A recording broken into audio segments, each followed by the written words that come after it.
Good morning. I am Dr. Felipe A. Merano. I am here to demonstrate to you the insertion of NGT for our patient. The purpose of which are two, is either gastric lavage or gastric gavage. When you say gastric gavage, it means feeding. When you say gastric lavage, it means cleaning. So, while we're doing the procedures, these are the step-by-step procedures. Number one, you need to check the doctor's order. This is to confirm that you are doing the procedures based on doctor's order, and you need to determine the right patient, the bed number as well, so that you have specific procedures exactly for the right patient. Next, you need to assess the patient's capability prior to the preparation of equipment. Without proper giving the information to the patient that she or he will be going to be inserted with the NGT, then the preparation for the patient is will be having any problem. Okay? Example, if it's not ready, we are conditioning his mind as well as his emotion or her expectation. That's why we need to determine the capabilities or readiness of the patients for the procedure. Next, we need to determine the different equipments. Actually, I will post the equipments in this point, and you need to identify all of them, including their function while doing the procedure, why it's needed in the procedure. Okay, the first and foremost needed is the sterile gloves or gloves needed for the patient.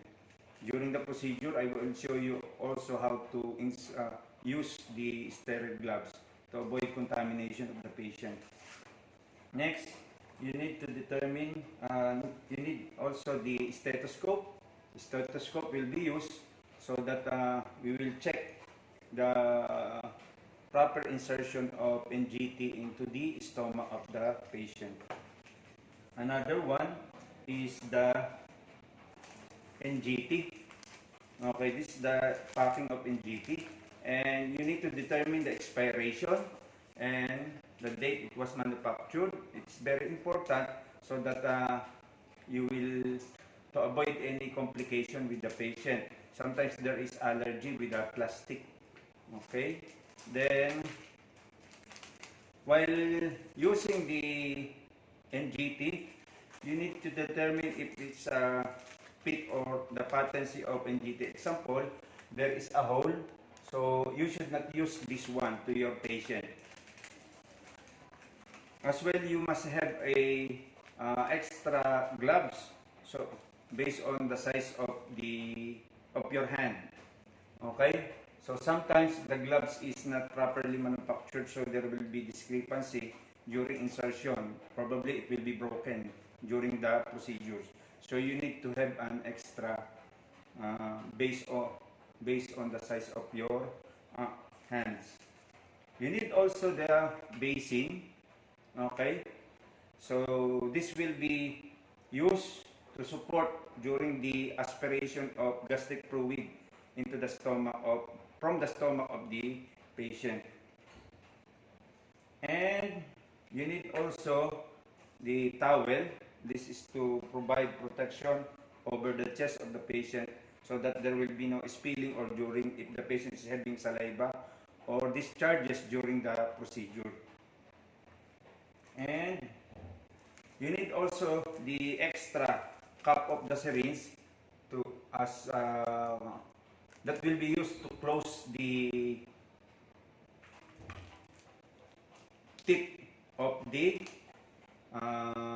NGT. And last is the asepto syringe.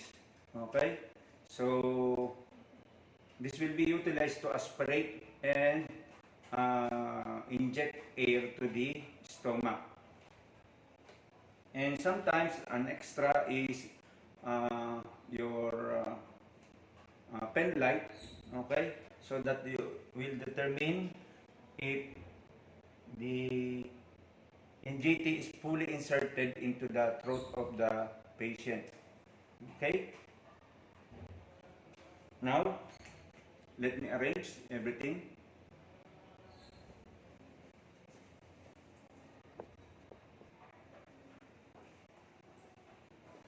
Okay, you will be needing also the bandage scissor. At the same time is the micropore. This is used to secure the NGT when it is inserted in the nose of the patient. So let's start the procedure. First, you do the hand washing. Assuming that I already conducted the hand washing, okay, properly, according to what is standard. Then, you need to talk to the patient, identify the patient, and explain the procedure. Ma'am, good morning. I am Mr. Felipe Merano, a nursing student from Kalayan Educational Foundation. I am going to insert an NGT to your nose. This is to help you remove the content of your stomach. That is in case of gastric lavage. And if it is the purpose is for feeding, then you inform the purpose that the insertion of NGT is for feeding. Okay?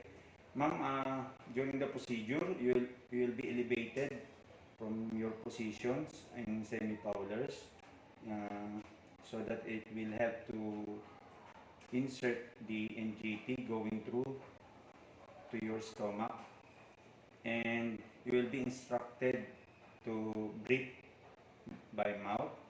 Okay, though there is a little irritation or discomfort during the insertion, so I need your coordination, your cooperation during the procedure. Are you ready, ma'am? Yes, I'm ready. Okay. So after telling to the patient about the procedures, then you will prepare all the materials needed. Then wear the gloves, okay, accordingly. So I have 7.0.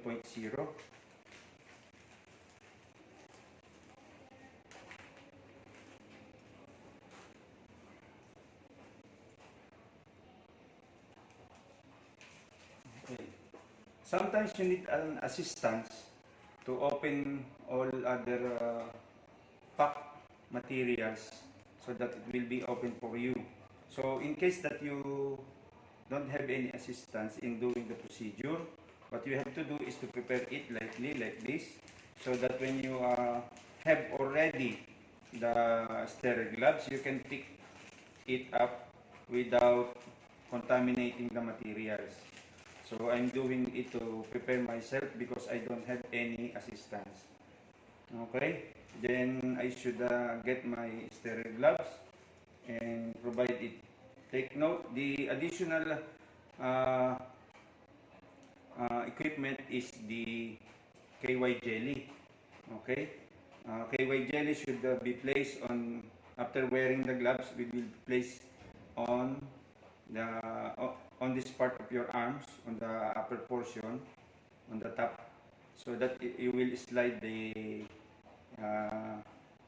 NGT by providing lubrication on the NGT before inserting to the nose.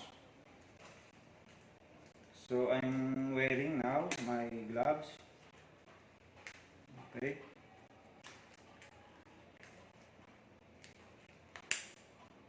So since 7.5 is not available, I will try to make this usable for this purpose.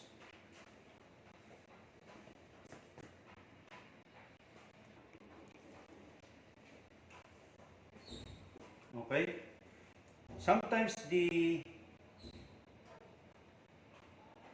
towel, and basin comes in sterile pack. That's why I'm holding the basin like this. So this will be placed on the upper portion of the anterior part of the body of the patient below the chin. So to avoid the spilling of any discharges from the mouth or during the insertion. Then you need to put the basin either here on the sides of the patient or under above the stomach. Okay, so that it will be ready when there is some difficulties during the insertion to avoid spilling of any discharges. Then you need to get, as I said, you need to unpack if you don't have any assistance to get it from inside. So when you're trying to get this one, okay, you need to encircle it in your hands. Okay, you need to determine also the different indication or lining. This will help you to identify if the NGT is already inserted inside the stomach. And okay, so then you need to put the KY jelly on the top of your hands on the anterior part. Then here is how to measure the size of the NGT going from the nose to the ears and to the stomach. The point or the landmark is below 5 inches below the xiphoid process. Your guide is the sternum of the patient. So you will put it like this. Okay. Then from the nose, ears, and to the below the xiphoid process of the patient. So now I have here my guide. So the label is 1, 2, 3, 4, and until 4. So the measurement of the size should be inserted is up to this point. Okay. Now, assuming that I already put the KY jelly, okay, after putting the patients on proper elevation, this to avoid gagging reflex, okay, then you need to, assuming that I already put the KY jelly, so you put an encircle motion, okay. Then advise the patient that you are now ready to insert the NGT and instruct them to breathe by mouth.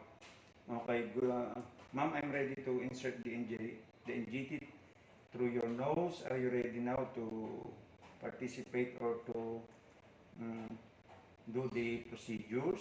Yes. Then look for the nose. Okay. But prior to that, you need to clean the nose properly to avoid the contaminations of the NGT. So you need to clean the nose, remove yung ating pong mga kulangot, yung mga dumi sa ilong, you need to remove that. Okay? Then insert. Okay? Then instruct the patient to inhale via mouth. Okay? Hinga lang po sa bibig at lunukin po yung ating NGT. Okay? Breathe. Swallow. Okay? Swallow. Okay? Swallow. Okay? Swallow. So, again, swallow. Okay? You can check also to confirm if it's inserted you can see the NGT in between the mouth of the patient by opening the mouth of the patient. Kindly open your mouth. Okay. Okay, insert. Okay. If there is any difficulties, okay, during the insertion and the patient is having now seated, okay, then what you have to do is to get a glass of water and a straw and advise the patient to sip an amount of water during insertion. So while sipping the water, okay, you need to push slowly by slowly the NGT inside the patient's going to stomach. Okay? Okay? If there is any obstruction, don't push, but then advise again the patient to swallow or sip water from the straw. Okay? Okay. So there is a little obstruction on that. Okay, so assuming that we already reach according to the size of or according to the length of the NGT, then we now have to secure, okay, the end of the or the tip of the NGT. So we need now the asepto syringe, okay, and your stethoscope. You need to place it here prior to check if it's properly inserted in the stomach. There are three things, but one procedure that I will demonstrate here is the aspiration and injection of air.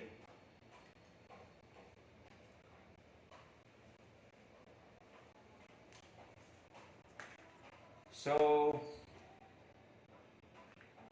the first procedure is to put the asepto syringe on the tip of the NGT and place the stethoscope below sipod process where the tip of the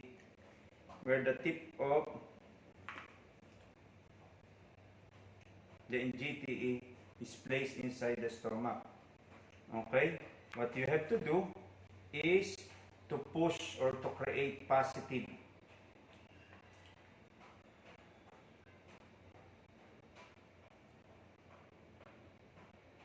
Okay?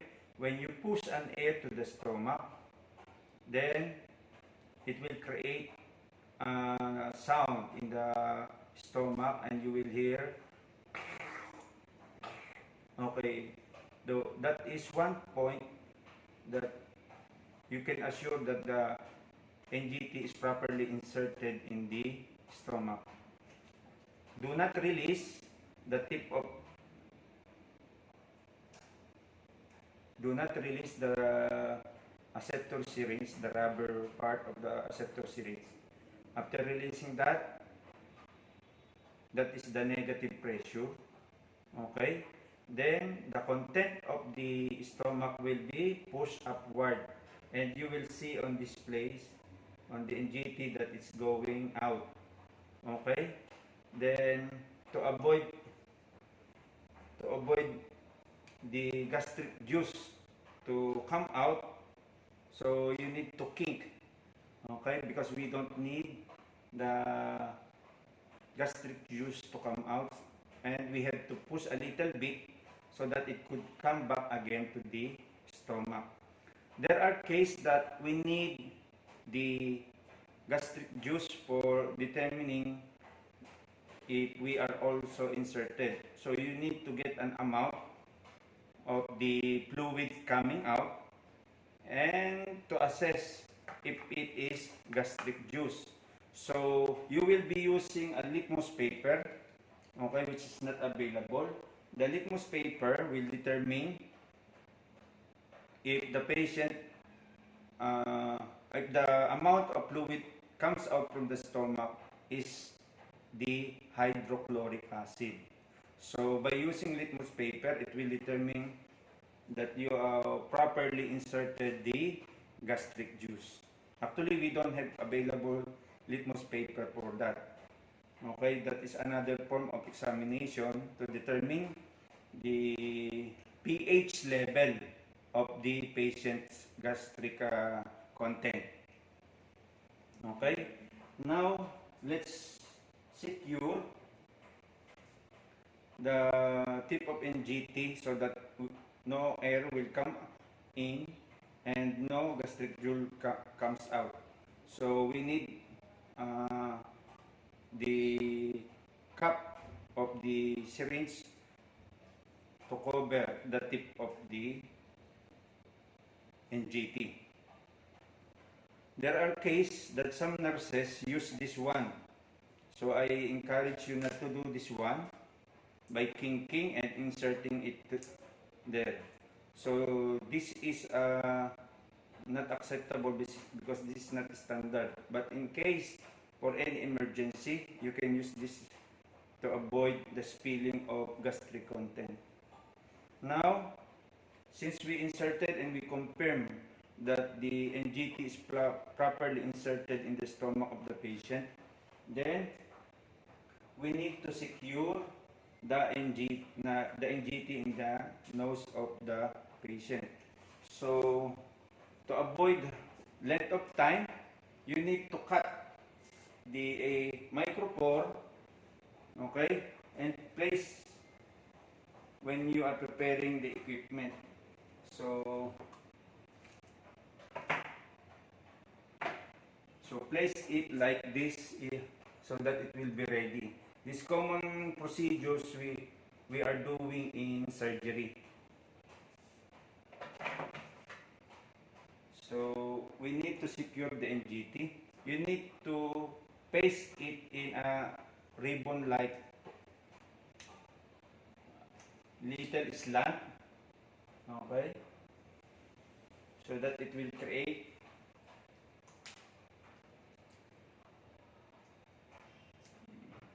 okay. So you will paste it on the nose of the patient like this, okay. So if it is not fit to the patient, you need to cut the end of the tip of the so as you can see, it is already secure, okay. But do not do this trying to pull it to the patient. I'm just showing how it is fit to the patient, okay. So then place it somewhere here, okay. In case that the patient is in coma or having any problem or with a high mobility when he is on bed, so try to secure this on place where patient could not reach it, because the patients will pull it down and you will reinsert it again using another procedures or another NGT. So that is another consideration, okay. Then okay, after that, inform the patient. Ask the patient if he is having any uncomfortable with the position or with the replacement of the micropore, okay. Any discomfort, you need to evaluate and assess that, so that before you leaving, you know exactly that the patient is comfortable with all your procedure. Then do aftercare, okay. Remove all contaminated materials and throw your gloves properly according to the waste disposal guidelines of the institution or the hospital, okay. This is the proper procedure of disposing used gloves, and place it on the container according to the color of disposal. So another tips, are included in our Neo MLS, and you need to check another components of the procedure. Now, during removal, okay, what you have to do is to the same procedure. You need to explain the procedure to the patient and remove the micropore, and you need to slowly, assuming that I'm wearing gloves. Okay, sometimes you don't need to wear gloves if there is any emergency, but you need to do it slowly to the patient. Okay, so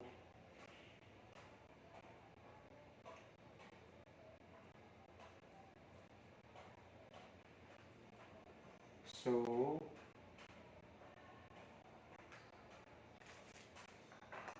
make sure you have the kidney basins with you, so that to avoid the spilling uh, of the content of the stomach. Okay, you need to advise also the patients breathe by mouth. Okay, and ask if there is any difficulties during